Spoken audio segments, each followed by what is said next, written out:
आत्मज्ञानाचा कोणता फिक्स मार्ग नाहीये. तुम्हाला ती स्थिती बनावी लागते. साधना करून करून तुम्हाला त्या स्थितीच्या एका अवस्थेपर्यंत यावं लागतं. पुढे तुम्हाला तुमचा आत्मा परमात्पर्यंत तुम्हाला आपोआप गायडन्स करेल. परंतु त्या स्थितीपर्यंत जाण्याची गुरुची मदत असते. गुरुची मार्गदर्शन काय फार अंतिम टप्प्यापर्यंत लागतं असं नाहीये. गुरु खूप मध्ये सुटून जातो कुठेतरी. तिथून पुढे पण प्रवास आहे मोठा तुमचा. परंतु तो जो पहिला पाय आहे त्यासाठी गुरु फार उपयुक्त होतो.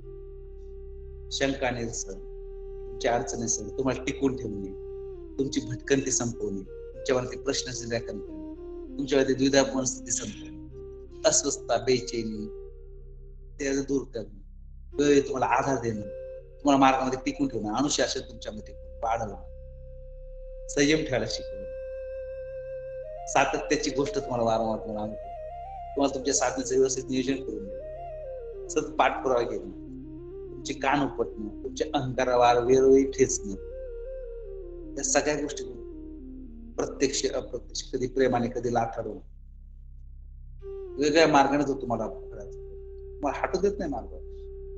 चढे तोड बोलू चढ का ही गरज असते. मग तुम्हाला त्या मार्गामध्ये घेऊन जायचं असतं आणि मग पुढे काही नाही.